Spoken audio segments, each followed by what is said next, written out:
আসসালামু আলাইকুম। সবাই কেমন আছেন? আশা করি ভালো আছেন। আমরাও আল্লাহর অশেষ রহমতে ভালো আছি। চলে আসছে আর একটা নতুন ভিডিওতে। আজকের ভিডিওটা শুরু করছে একদম সকাল সকাল থেকে। সকালে উঠে সব কাজকর্ম গুছিয়ে নিয়েছি। আর বাড়িতেও দেখছেন মিস্ত্রি চলে এসছে।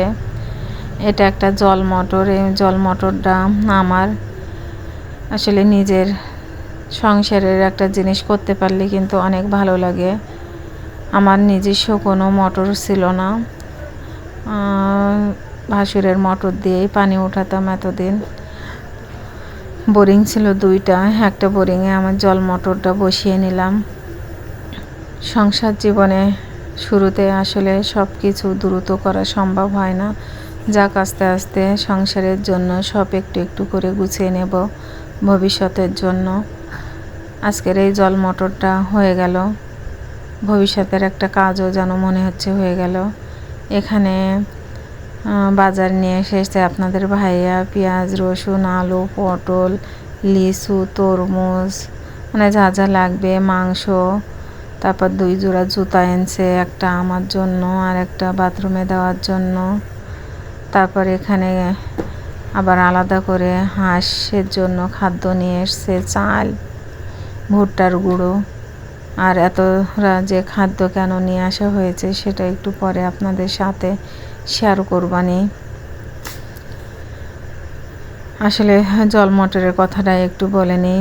এতদিন তো ভাসুরের মোটর দিয়ে পানি উঠাতাম, সমস্যা ছিল না। কিন্তু ভাসুরের বিল্ডিং সম্পূর্ণ ভাড়া হওয়ায় ওখান থেকে পানি ওঠানো আমার একটু কষ্টকর হয়ে যায়, কারণ তারা কখন পানি ওঠায় আমার কখন লাগে।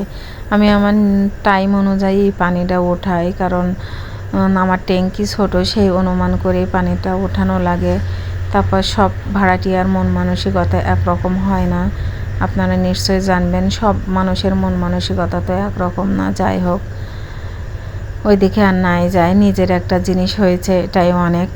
যাক, খুব ভালোই হলো, ভবিষ্যতের একটা কাজ গোছানো হয়ে গেল। তারপরে এখানে আনাম আবার আইসক্রিম, চকবার আর কোন নিয়ে আসছিল, সেগুলোই দেখাচ্ছিল। আর এখানে এই যে প্লেটটা সাজিয়ে রাখছি, তরমুজ, মিষ্টি, জিলাপি আর লিচু, আর পাশে সেমাই, দুধ দিয়ে রান্না করা সেমাইটাও অনেক পছন্দ করে আপনাদের ভাইয়া। আর বাড়িতেও মেহমান আসবে, তার জন্য প্লেটটা সাজিয়েছিলাম। কেমন হয়েছে বলবেন। আর টাটকা টাটকা গরুর মাংস রান্না করছি, ফ্রিজে রেখে মাংস খাওয়া হয় অনেক করে নিয়ে আসার পরে। আর টাটকা তো খুব কমই খাওয়া হয়, টাটকা মাংসের স্বাদই কিন্তু একটা অন্য রকম। আর মাংসটাই শুধু রান্না করছে, আর সব রান্না আমার কমপ্লিট। তারপরে আপনাদের ভাইয়া বাজার থেকে এসছে, তারপরে মাংসটা চাপিয়ে দিয়েছি। এখানে আমি খাদ্য, খোদ আর ভুট্টার গুঁড়ো তিনটি একটা পাত্রের ভিতরে নিয়ে মিশিয়ে পাইল করে নেব, যাতে যেন মন করলে অমনি দিতে পারি, মেশানো থাকলে তাড়াতাড়ি দ্রুত দেওয়া যায়। এই যে তেহারির মশলা দেখতেই পাচ্ছেন, 1 হাঁড়ি মাংস রান্না, আবার এপাশে পোলাওয়ার চাল। হ্যাঁ, ঠিকই দেখছেন, আজকে তেহারি রান্না করব, রান্না গরুর মাংস দিয়ে।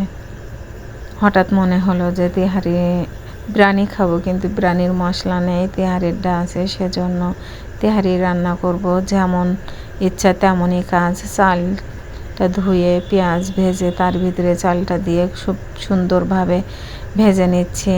চালটা যখন হালকা ফুটে এসেছে তখন মাংসটা দিয়ে দিলাম, কারণ মাংস তো আগে থেকেই রান্না করা ছিল, ওর ভিতরে সব মশলা দেওয়া ছিল হলুদের জন্য, কিন্তু একটু হলুদ হলুদ হয়েছে, হয়তো দেখে মনে হবে খিচুড়ি। যাক, যার যা মনে হয় হোক। এখানে পাশে সালাদও কেটে নিয়েছি, সালাদ আর লেবু দিয়ে এখন আমরা আমাদের দুপুরের খাওয়া দাওয়া শুরু করব।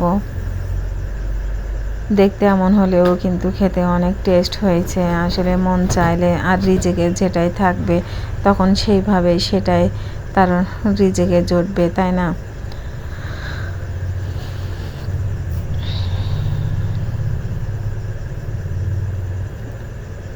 আপনাদের ভাইয়াও চলে গিয়েছে, আর তারপরের দিন দুপুরে এটা রান্না করছি। খেতেও মন চাচ্ছিল না, আর উনি তো পছন্দ করেন না খুব একটা।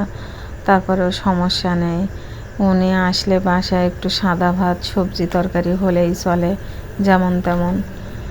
তারপরে এপাশে যে খাদ্যগুলো নিয়ে আসছিলাম ওইগুলো একটা পাত্রে ভরে রাখছি, কারণ অনেকগুলো খাদ্য বাইরে রাখলে নষ্ট হয়ে যাবে। আর ইঁদুরের তো উৎপাত খুবই, ইঁদুরও কেটে নষ্ট করে দিবে। আর এজন্য একটা পাত্রের ভিতরে আমি সবগুলো রেখে দেব, যাতে যেন নষ্ট না হয়, আর অনেক দিন পর্যন্ত খাদ্যগুলো খাওয়াতে পারবো। আর যেগুলো লাগবে হাতের নাগালে সেইগুলো আমি তো দেখলেন একটা পাত্রে মিক্সড করে রেখে দিয়েছি। এই যে এত এত খাদ্য কিনা কাদের জন্য বলুন তো? ধৈর্য ধরুন, দেখাবো আস্তে ধীরে। চালগুলো তো বুঝতেই পেরেছেন, হাঁসেদের জন্য আলাদা চাল কিনে তাদের রান্না করে ভাত কুড়ো দিয়ে মাখিয়ে দিই, কারণ আমাদের চাউলগুলো তো অনেক দামি হয়, সেগুলো ওদের খাওয়াতে গেলে আসলেই কষ্ট লাগে। এজন্য অল্প দামের চাল কিনে হাঁসেদের খাওয়াই। আর এইগুলো কিনে নিয়ে এসেছে, আমার বাড়িতে নতুন অতিথি যোগ হয়েছে আবার, তাদের জন্য। আর এই ফাঁকে আর একটা কথা বলে নিই, আমার বড় ছেলে বৃত্তি পরীক্ষা দিয়েছিল, আগামী 14 তারিখে তার রেজাল্ট দেবে, সম্ভাব্য একটা ডেট। সবাই দোয়া করবেন যেন ভালো একটা রেজাল্টে পেয়ে যেন আমাদের মুখ উজ্জ্বল করতে পারে।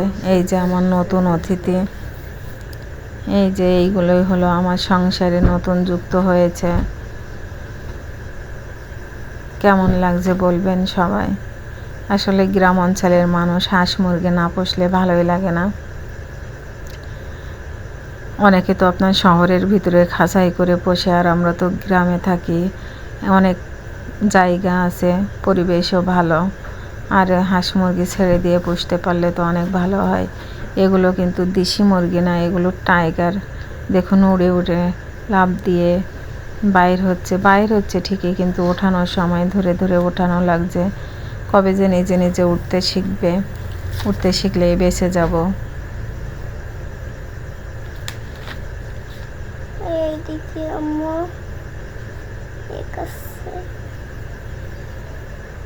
এই যে নিচে নামছে, আর নিচে হাঁস মুরগি ছেড়ে পারলে অনেক ভালো হয়। ঘাসের ভিতরে পোকামাকড় থাকে, ফড়িং থাকে, সেগুলো খায়।